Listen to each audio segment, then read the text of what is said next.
Hey everyone, welcome to my channel fiction addiction. चलिए अपने novel को शुरू करते हैं जिसका नाम है roses of snow. Previous episode हमने एक हार्टफुल कन्फेशन और एक हार्ट ब्रेकिंग सिचुएशन पर छोड़ा था। अब उसके आगे बॉल रूम हॉल। इस वक्त स्टेज पर वही सर्टिफिकेट डिस्ट्रीब्यूशन प्रोग्राम चल रहा था। सब लोग अपने आप में मशगूल थे, सब अपनी दुनिया में अपनी मस्ती में चूर थे, किसी को किसी से कोई मतलब नहीं था। अगली ही अनाउंसमेंट होती है, I would like to call. But इससे पहले कि आगे कुछ भी कहा जाता, एकाएक पीछे चलती हुई जो स्क्रीन थी वो एकदम से ब्लैंक हो जाती है। जिस स्क्रीन के ऊपर कुछ टाइम पहले एलुमनाइज की फोटोग्राफ्स और उनकी वीडियोस चल रही थी वो एकाएक ना सिर्फ रुकती है बल्कि स्क्रीन कंप्लीटली चेंज हो जाती है और एक चीखती हुई आवाज आती है, नो नो। अगले ही पल इस चीखती हुई आवाज के साथ सबका ध्यान उस स्क्रीन पर आकर से अटक गया था। उस धुंधली सी परछाई में सब समझ सकते थे कि किसी शख्स की ये रिकॉर्डिंग है, एक ऐसे शख्स की जो कि शायद तड़प रहा है या फिर चिल्ला रहा है, लेकिन कोई नहीं समझ पा रहा था कि ये शख्स है कौन और ये जगह क्या है और ये सब कुछ हो क्या रहा है। इसीलिए सब क्यूरियोसिटी से या यूं कहो अजीब से इमोशंस और एक्सप्रेशंस लेकर उस स्क्रीन की तरफ देखने लगे। जो काम कर रहा था वो रुक गया और खुसर पुसर तो शुरू हो ही चुकी थी। सब ये धीमी आवाज में पूछ रहे थे कि आखिर ये हो क्या रहा है, सामने क्या चल रहा है।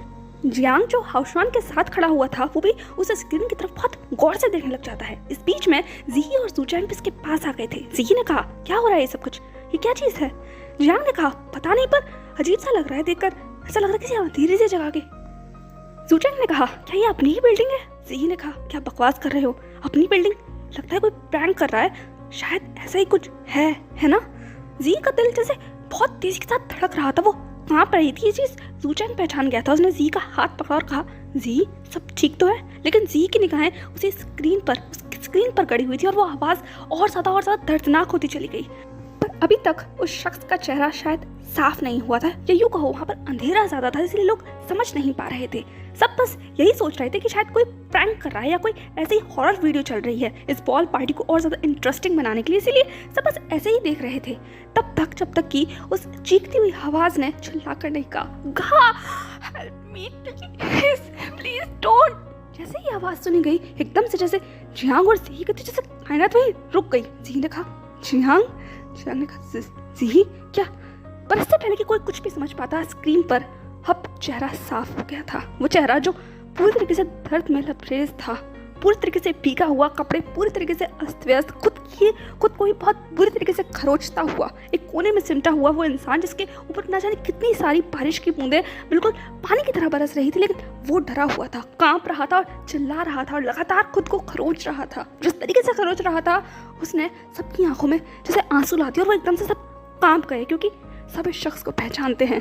इतना समय नहीं लगेगा इसे पहचानने में, सब पहचान गए थे। अगले ही पल जियांग का फोन बहुत तेजी के साथ वाइब्रेट होने लगा। उसने उस जहन से निकलकर अपने फोन को उठाया बहुत देर बाद, क्योंकि उसका दिमाग काम नहीं कर रहा था। पर जैसे ही उसने फोन उठाया और अपने कान पर रखा, आवाज आती है, जियांग हेल्प मी प्लीज। और यह आवाज ना सिर्फ जियांग सुन सकता था, इनफैक्ट उस बड़ी सी स्क्रीन के ऊपर उसे देख सकता था। और ये देखते के साथ ही जियांग के आंसू खुद ब खुद लुढ़क गए। वो खुद को नहीं संभाल पाया और वहीं जमीन पर गिर गया। और हाउशवान ने उसको पकड़ते हुए कहा, जियांग, क्योंकि हाउशवान भी ऑलरेडी अभी टीएस में था, जो सामने देख रहा था। सी ने कहा, ये जान ये कहते हुए वो स्क्रीन की तरफ भागने लगी, लेकिन जूचैंग ने सी का हाथ पकड़ा और उसे अपनी तरफ खींचते हुए कहा, जी वो वहाँ नहीं है, हमें ढूंढना होगा, प्लीज बेबी प्लीज शांत हो जाओ, हमें उसे ढूंढना होगा, उसे हमारी ज़रूरत है। ये कहते वक्त जूचैंग भी रो रहा था। वो शायद अपनी लाइफ में फर्स्ट टाइम इस तरीके से इतना डरा होगा, रोया होगा, लेकिन इस वक्त सभी की कायनात कांपी हुई थी, इतनी ज़्यादा कि हर इंसान वहाँ पर अपने शरीर के अंदर उस कंपन को महसूस कर पा रहा था। क्योंकि अभी कुछ देर पहले ही तो बात है, जहान उन सबके सामने था और वो इतना अच्छा परफॉर्मेंस दे रहा था, इतना खुश था, और ऐसा कोई शख्स नहीं था उस हॉल के अंदर जो जहान को ना जानता हो। सब उसे जानते थे, फिर वो चाहे उसके नेचर के लिए हो, उसके अपीयरेंस के लिए हो, या फिर उसकी ओवरवेलमिंग और एक्स्ट्रा ऑर्डिनरी पर्सनैलिटी के लिए। उसकी एक ही स्माइल काफ़ी थी। यहाँ जितने भी खड़े हुए लोग थे उनके चेहरों पर स्माइल लाने के लिए। और इस वक्त उसकी ऐसी हालत देखकर सब रो रहे थे, सब कुछ बुझाकर सिर्फ बातें कर रहे थे, आखिर जहान है कहाँ? सीनियर से लेकर जूनियर तक, या फिर स्टेज पर काम करने वाले जितने भी सब ऑर्डिनेट्स थे वो सब स्क्रीन की तरफ देख रहे थे और उसको हैंडल करने की कोशिश कर रहे थे। किसी को भी नहीं पता था कि अचानक से ये लाइव रिकॉर्डिंग है, जो कुछ भी है कहाँ से स्टार्ट हुआ, कैसे स्टार्ट हुआ, इसीलिए सब उस कनेक्शन में समझने की कोशिश कर रहे थे। लेकिन उसके उलट एक शख्स था जो उसी हॉल के कोने में खड़ा होकर अपने चेहरे पर एक स्लाइसी मुस्कुराहट लेकर अपनी ड्रिंक को एंजॉय कर रही थी और इनफैक्ट सामने के नज़ारे को बहुत ज़्यादा इंजॉयफुल तरीके से और चेयरफुल तरीके से देख रही थी। और वो कोई और नहीं बल्कि वांग लिंग जाओ थी, जिसके चेहरे की मुस्कुराहट देखकर कोई भी समझ सकता था कि ये जो कुछ भी सब कुछ हो रहा है ये सब कुछ इसी का किया कराया है और ये सब कुछ वांग लिंग जाओ ने ही किया था। हाँ, वो बात अलग है कि इसके बारे में हैपेंग को कुछ भी नहीं पता था। ये सारा किया कराया वांग लिंग जाओ और वैन जूलियो का था। उन दोनों ने मिलकर इस प्लान को बनाया था।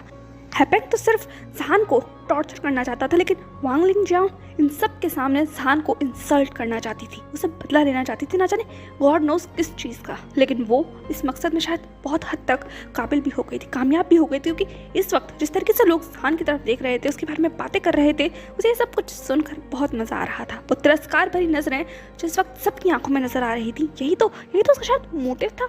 और वहीं दूसरी तरफ जियांग ने अपने कांपते हुए होठों से कहा जहान, लेकिन वो कुछ कह ही नहीं पा रहा था, इसलिए तुरंत हाउशवान ने फोन को छीनते हुए कहा हेलो हेलो जहान, कहाँ हो तुम, कहाँ हो, जल्दी बताओ कहाँ हो। लेकिन तो वक्त हाउशवान भी कांप रहा था, पर जहान की हालत बहुत खराब थी। उसने अपनी धीमी आवाज में कहा को लेकर आओ प्लीज।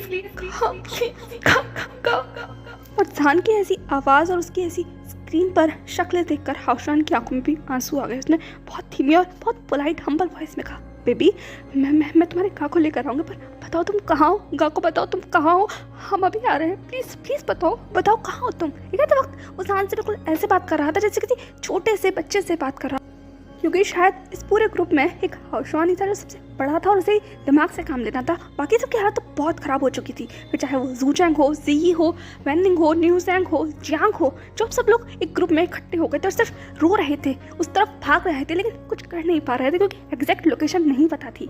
जहान को स्क्रीन पर इस तरीके से देखना, उसकी वो इतनी रोती हुई और दर्दनाक आवाज़ सुनना सबकी आत्मा तक को नोचने के लिए काफ़ी था। हाउशवान ने कहा बेबी बताओ कहाँ हो तुम। ने कहा हाउशवान का सेकंड बिल्डिंग वॉशरूम प्लीज। ये कहते हुए सांस रोने लगा। हाउशवान ने कहा सेकंड बिल्डिंग। ये कहते हुए उसने जूचैंग की तरफ देखा। जूचैंग ने कहा मेंटेनेंस वाली बिल्डिंग, वहीं जी जल्दी उठो जियांग उठो। ये कहते हुए जूचैंग भागने लगा और ना ही सिर्फ जूचैंग भाग रहा था, उसके साथ साथ जी, जियांग और जितने भी खड़े हुए लोग थे जो उस ऑडिटोरियम में थे, वो लोग भी जहान की बात स्क्रीन पर सुन चुके थे, इसलिए वो लोग भी बस उसी दिशा में दौड़ने लगे। सब लोग वही जगह पहुंचना चाहते थे। न जाने कितनों को सच्ची हमदर्दी थी और सिर्फ वहाँ कुछ लोग एंटरटेनमेंट के लिए जा रहे थे, कोई नहीं जानता था। लेकिन इस वक्त आधे से ज़्यादा ऑडिटोरियम खाली होकर ऑलरेडी उस दिशा में दौड़ चुका था, यानी कि उस सेकंड बिल्डिंग में जो कि इस वक्त मेंटेनेंस या कंस्ट्रक्शन के अंडर चल रही है। और वहीं दूसरी तरफ इबो अभी भी अपने फ़ोन कॉल पर था। वो अभी इस वक्त ड्राइवर हान के साथ खड़ा हुआ था। ड्राइवर हान ने कहा सर सब कुछ ठीक तो है, लेकिन इबो अभी भी अपनी उस फ़ोन कॉल में बिजी था। उसने सिर्फ इशारे से कहा सब कुछ ठीक है, लेकिन पता नहीं क्यों उसे बहुत अजीब सा फील हो रहा था। ऐसा लग रहा था जैसे कि कुछ उसका गला ऐसे कस रहा हो, बहुत घुटन सी महसूस हो रही हो। यही चीज़ देखकर ड्राइवर हान ने इबो को पानी ऑफर करते हुए कहा सर पानी ले लीजिए। इबो ने कहा हाँ बस अभी खत्म होने वाली है, वेट अ मिनट। ये कहते हुए वो वापस कॉल कंटिन्यू में करने में लग गया। एक्चुअली ये उसी कॉन्ट्रैक्ट को डिस्कस करने के लिए आया था जिस कॉन्ट्रैक्ट को साइन करने के लिए इबो आज सुबह जापान टोक्यो गया था, लेकिन कुछ इश्यूज अभी रह गए थे जिस वजह से कॉन्ट्रैक्ट फाइनल नहीं हो पाया। इबो को उम्मीद थी कि ये कॉल आएगा, लेकिन इतनी जल्दी आ जाएगा इस बारे में उसने होप नहीं किया था। एक्चुअली वो ये मीटिंग आज ही खत्म कर आता, लेकिन जहान के पास पहुंचने की इतनी जल्दी थी उसे कि वो मीटिंग वहीं छोड़ आया, उसी पॉइंट पर जहां पर अभी भी कुछ पॉइंट डिस्कस करने के लिए, कॉन्ट्रैक्ट को फाइनल करने के लिए रह गया था। और अब उसे ये सब कुछ करना पड़ रहा है जहान को अकेला अंदर छोड़कर। कुछ देर तक वो कॉल और चलता है, लगभग 20 मिनट हो गए थे। अब फाइनली जैसे ही इबो ने उस कॉल को डिस्कनेक्ट किया, उसने ड्राइवर हान की तरफ देखते हुए कहा प्लीज़ पानी देना। तो उसने बॉटल ली। ड्राइवर हान ने कहा सर आप ठीक तो हैं?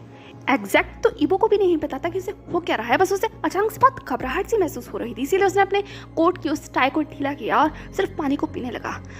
ड्राइवर हान अभी भी ईबो की तरफ देख रहे थे, पर ईबो का कंसंट्रेशन ना जाने कहाँ दूर अनंत में था। फाइनली उसने उस पानी को खत्म कर ड्राइवर हान को बोतल देते हुए कहा, तैयार रहेगा, हमको बस कुछ देर में निकलेंगे। ड्राइवर हान ने कहा, चिंता मत कीजिए सर, मैं यही हूँ। इसके बाद ईबो वापस बॉल पार्टी के हॉल की तरफ बढ़ गया था, लेकिन इस बार उसे बहुत अजीब लगा क्योंकि एंट्रेंस पर कोई भी नहीं था, ना ही कोई गार्ड, ना ही कोई सिक्योरिटी वाला मेंबर। वो मेंबर जो अभी थोड़ी देर पहले वो से बात कर रहा था, उसे चेक कर रहा था, इस बार कोई भी नहीं था। हर जगह खाली पड़ा हुआ था, पर वो आगे बढ़ रहा था।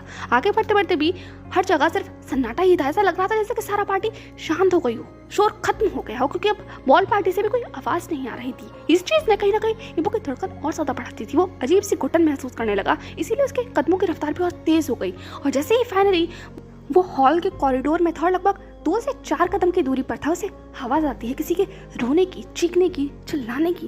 ईबो को नहीं समझ आया यह आवाज आ कहां से रही, इसलिए उसने मुड़ कर देखा, लेकिन पीछे तो कोई भी नहीं था।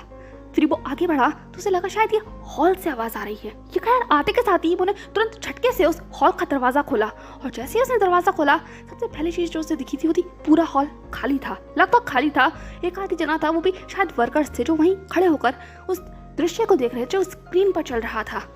पर ईबो का ध्यान तो उन पर था, वो बस सिर्फ पूछने ही वाला था। तभी फिर से वही रोती हुई और कराहती हुई आवाज आती है, help me God, please please come, I can't beer this, I can't, please. जैसे ईबो ने आवाज सुनी, वो खुद ब खुद रुक गया, और नहीं सिर्फ रुका था, वो हिल गया था बुरी तरीके से।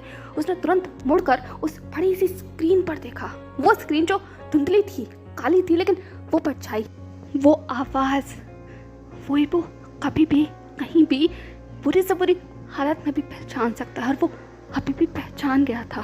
स्क्रीन पर अंधेरा था, साफ नजर नहीं आ रहा था, लेकिन जितना नजर आ रहा था उतना ईबो को बताने के लिए, रोकने के लिए, लगभग घोंटने के लिए उसका दम काफी था। वो बस 1 सेकंड में उस स्क्रीन पर ऐसे ही देखता रहा, पूरी तरीके से बेजान, जैसे उसके शरीर से आत्मा निकल गई हो। और अगले ही पल जो कुछ उसने अपनी आंखों के सामने देखा, उसने तो उसके पैरों के नीचे से जमीन निकाल दी। वो सान था, उसका सान। सान? ईबो के मुंह से सिर्फ यही टूटा हुआ अल्फाज निकला था, लेकिन वो उसके आगे क्या कहे, उसे कुछ समझ नहीं आ रहा था। एक पल के लिए वो ब्लैंक हो गया था। तभी उसके पीछे वाले शख्स ने कहा, पता नहीं कौन बच्चा है, बहुत परेशान लग रहा है।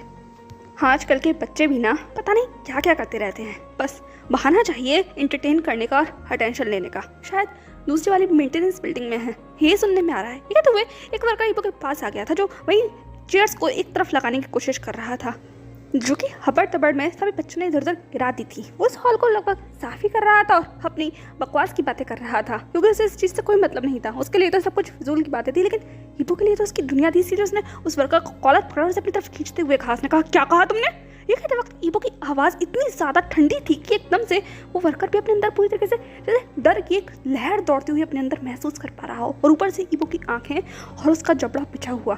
उस वर्कर ने कहा, माफ़ कीजिए सर, मैं तो सिर्फ बस ऐसे ही कह रहा था, चिंता मत कीजिए। ये कहते हुए वो खुद को छुड़ाने की कोशिश करने लगा, क्योंकि वो इस वक्त किसी से भी उलझने के मूड में नहीं था। लेकिन ईबो जानना चाहता था, इसलिए उसने झकझोरते हुए कहा, जी ये सब क्या हो रहा है, कहाँ है ये सब लोग?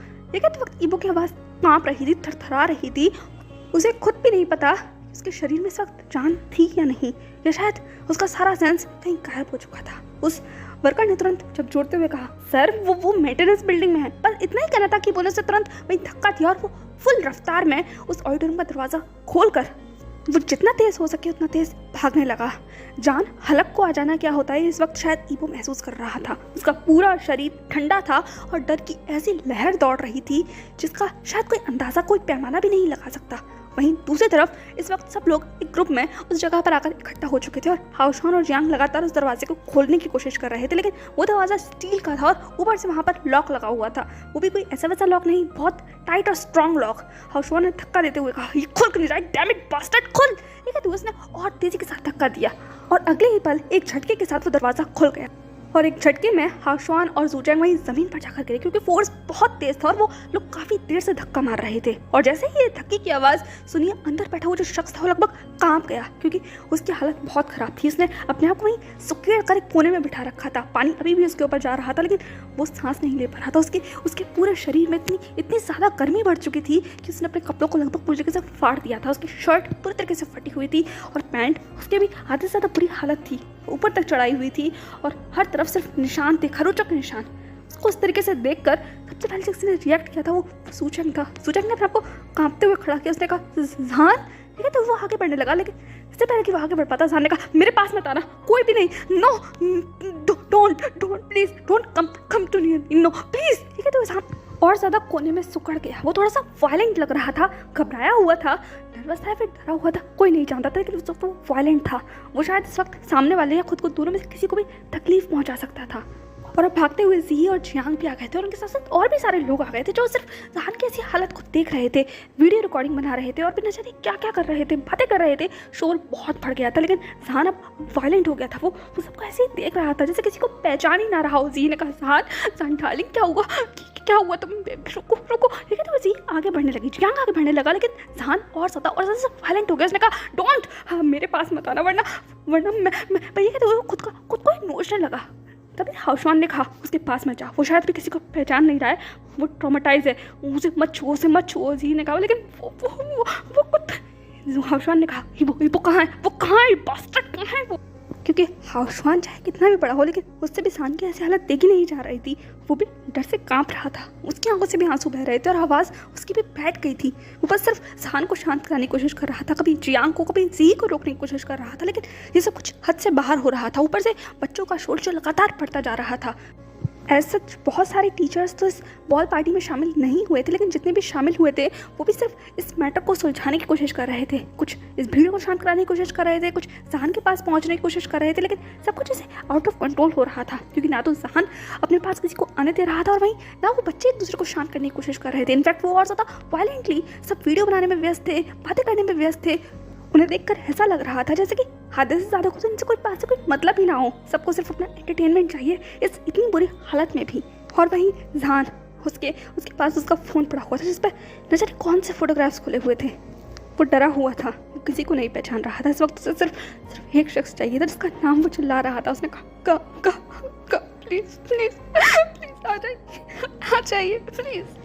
ये कहते हुए उसने लगभग अपने नाखूनों को अपने उस हाथ में खड़ा दिया था इतनी बुरी तरीके से जिसे देखकर जी ने कहा जान तुम्हें चोट लग जाएगी, क्या कर रहे हो, ये तो क्या कर रहे हो। लेकिन जान जैसा ऐसा लग रहा था जैसे किसी को भी नहीं पहचान रहा था, वो नहीं सुन पा रहा था। इनफैक्ट वो सब कुछ वो जो भी कर रहा था वो शायद इसलिए कर रहा था ताकि वो खुद को होश में रख सके।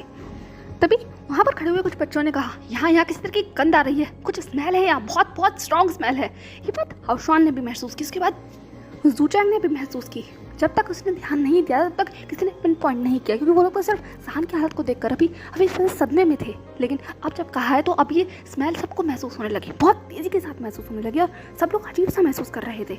वो बात अलग है कि अब ये स्मेल हल्की सी बहुत धीमी हो गई थी, माइल्ड हो गई थी, जैसे कि खत्म होने की कगार पर होता है ना जब कोई चीज़ खत्म हो जाती है लेकिन अपनी छाप छोड़ जाती है, वही यहाँ हो रहा था। स्मेल पूरी तरीके से खत्म हो गई थी, लेकिन फिर भी उसकी वो महक अभी भी हवा में थी। जिस हवा में वो लोग सांस ले रहे थे उन सबको थोड़ा अजीब महसूस होने लगा। अचानक से गर्मी बहुत बढ़ने लगी। पर खैर इस बात से अभी तक किसी को कोई ज़्यादा मतलब नहीं था। वो सब लोग तो सिर्फ सामने के नज़ारे का ही मजा लूटने में लगे हुए थे। तभी जी ने लगभग हाउसवान को झकझोरते हुए कहा ये वो कहाँ है वो, यहाँ से जान को उसकी जरूरत है, उसे बुलाओ प्लीज बुलाओ, उसे कहाँ है वो। ठीक है, तो रोने लगी। वो इतना तेज रो रही थी, इतना तेज चीख रही थी कि उसकी आवाज़ बहुत दूर तक भी सुनाई दे सकती थी। हाउसवान ने कहा मैं कॉल कर रहा हूँ, मैं प्लीज संभालो खुद को। जी ने कहा नहीं मैं कैसे संभालूं, प्लीज कॉल करो, बुलाओ उसे, वो तकलीफ में है, वो बहुत तकलीफ में है। ठीक है, तो जी वहीं ज़मीन पर बिखर गई। जियांग भी उसके बगल में बैठकर रो रहा था। सब जान के पास पहुंचने की कोशिश कर रहे थे लेकिन कोई पहुंच ही नहीं पा रहा था, क्योंकि जान किसी को अपने करीब आने ही नहीं दे रहा था। और सबको ये भी डर था कि अगर किसी ने ज़ोर ज़बरदस्ती करी तो कुछ और भी हो सकता है, इसीलिए सब सिर्फ बोल कर या फिर जान को समझाकर कोशिश कर रहे थे।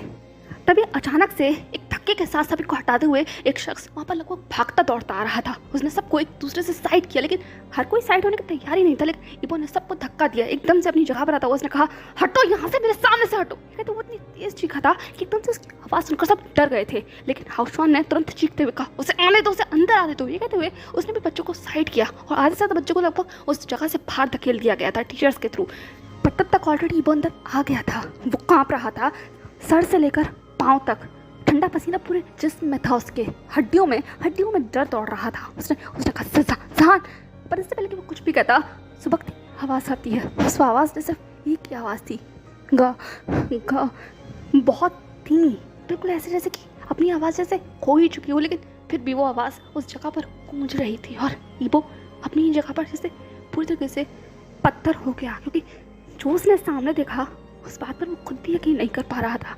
बिल्कुल उस टूटी फूटी सी जगह में, इतनी गंदी जगह में, एक कोने में सुकड़ कर एक छोटा सा बिल्कुल बच्चे जैसा इंसान बैठा हुआ था। उसे देखकर कोई कह नहीं सकता था कि वो भी अपने होश में है भी या नहीं, सिर्फ उसकी उस धीमी धीमी आवाज़ को सुनकर, जिसकी हालत इतनी बुरी है कि उसने लगभग अपने कपड़ों को पूरी तरीके से फाड़ दिया है। पानी पूरी तरीके से उसके ऊपर बरस रहा है, लेकिन वो ना तो इधर हो रहा है ना उधर, सिर्फ उस ठंडे पानी के अंदर बैठकर सिर्फ उस धीमी सी आवाज़ में किसी एक शख्स को पुकार रहा है। उसके अगल बगल बहुत सारी चीज़ें बिखरी पड़ी हुई हैं, फिर चाहे वो उसका ड्रेस हो, उससे फ़ोन हो, या उसके पॉकेट में रखा हुआ कुछ भी सामान हो, सब कुछ वहाँ बिखरा हुआ है। लेकिन उससे भी ज़्यादा बिखरा और टूटा कोई शख्स है तो वो है जो उस कोने में बैठा हुआ है, जिसे देखकर सबकी कायनात कांप रही है। सब कांप रहे हैं। पर ईबो नहीं, वो आगे बढ़ना चाहता था। उसने अपनी धीमी आवाज़ में कहा, ज़ान मेरी तरफ देखो। पर ज़ान ने तो अभी तक अपना सर वहीं घुटने में दबा रखा था। वो सिर्फ एक ही आवाज़ कह रहा था, गा को लाओ प्लीज़ गा को लाओ। आई डोंट वांट गा। ये कहते हुए वो अभी भी सिसकियाँ ले रहा था।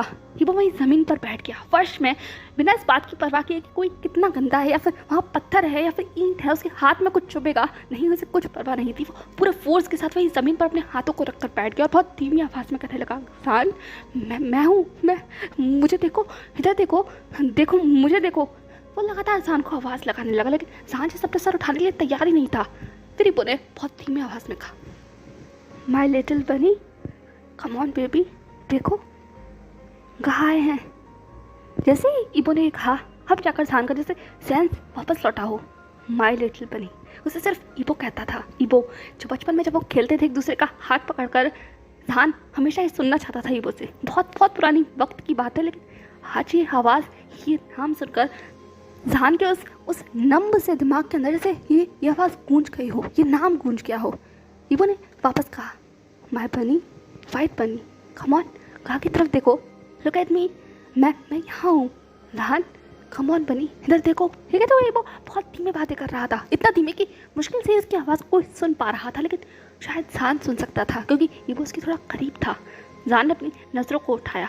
उसकी आंखें जो पानी से भीगी हुई थी, लाल थी, रो कर पूरा चेहरा बुरा हो चुका था। उसकी हालत बहुत बुरी थी, लेकिन फिर भी वो उन्हीं डरी हुई आंखों से, उस कांपते हुए शरीर से ईबो की तरफ देखने लगा, और जैसे उसे पहचानने की कोशिश कर रहा हो। ईबो भी रो रहा था, उसकी आंखों से भी आंसू बह रहे थे। उसने कहा, मैं हूँ तुम्हारा कहाँ बनी, मैं हूँ। ये कहते हुए उसने अपना हाथ हल्के से आगे बढ़ाया, इतना धीमे से कि उसे डर हो कि वो अगर ज़ान को ज़रा मुश्किल से या ज़रा टाइटली छू देगा तो शायद ज़ान को चोट लग जाएगी। ज़ान ने कहा,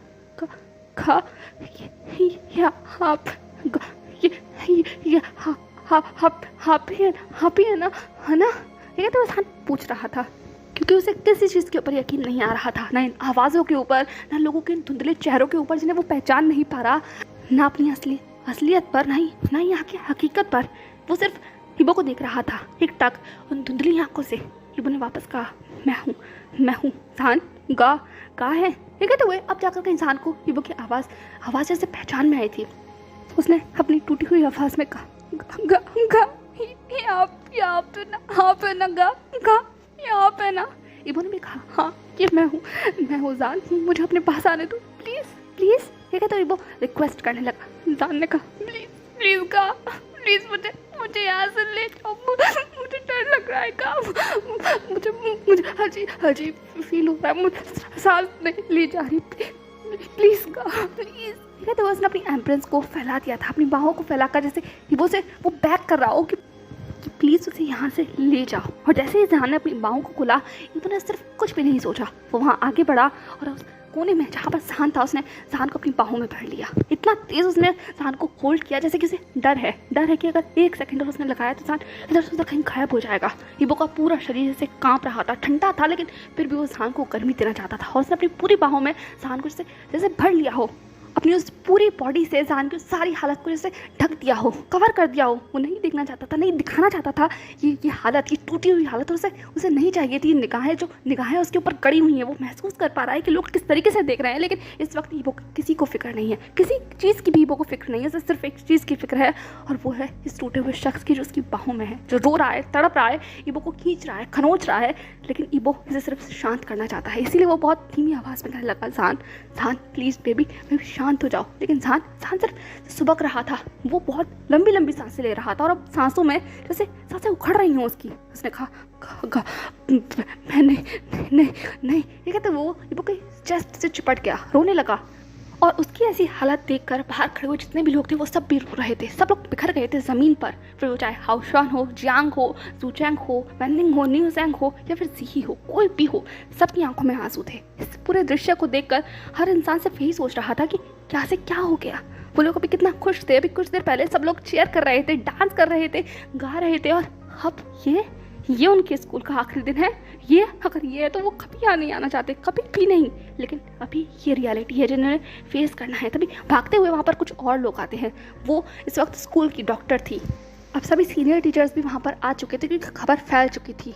अब लगभग सभी स्टूडेंट्स उस बाहर थे, क्योंकि एक स्कूल बहुत प्रेस्टिजियस स्कूल है। यहाँ कोई ऐसे वैसे लोग नहीं पढ़ते, बल्कि शहर के सबसे नामी गिरामी लोग पढ़ते हैं। इसीलिए किसी भी स्टूडेंट की सेफ्टी के साथ ऐसा खिलवाड़ होना इस वक्त बहुत डेंजरस सिचुएशन थी। इसीलिए हाई अलर्ट पर पूरा स्कूल हो चुका था। बाहर पूरी तरीके से डोर लॉक कर दी जा चुकी थी ताकि कोई बाहर ना जा सके जब तक इन्वेस्टिगेशन कंप्लीट नहीं हो जाती। उस डॉक्टर ने आते हुए कहा, बाहर जाओ, तुम सब भी बाहर जाओ। ये कहते हुए वो जान के ग्रुप की तरफ चिल्लाने लगी, लेकिन कोई भी अपनी जगह से हिल नहीं रहा था। तभी एक शख्स ने कहा, नहीं आ रहने दीजिए, ये ऐसी बच्चे के दोस्त हैं।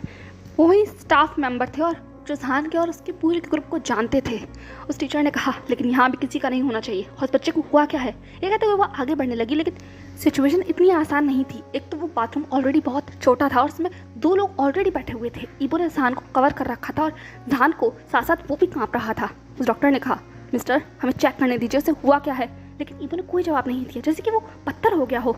उस टीचर ने कहा, हमें इन्हें चेक करना होगा, सुन रहे हैं आप। ये कहते हुए उसने ईबो के कंधे पर हाथ रखा, पर ईबो ने चिल्लाते हुए कहा, बाहर जाओ यहाँ से। ये कहते वक्त बहुत तेज चिल्लाया था कि उसकी आवाज़ बहुत दूर तक सुनाई दी होगी, और उसकी जिसने भी आवाज़ सुनी वो लगभग कांप गया, लिटरली अपनी जगह पर जैसे शिवर कर गया हो। लेकिन उस टीचर ने कहा, मिस्टर आप समझ क्यों नहीं रहे हैं। ये कहते हुए उसने वापस कहने की कोशिश की, लेकिन ईबो ने घूर कर उसे देखा अपनी उन लाल आंखों से, उन आंखों में जिसमें बहुत गुस्सा था, इतना गुस्सा कि वो सब कुछ जलाकर जैसे राख कर देना चाहता हो।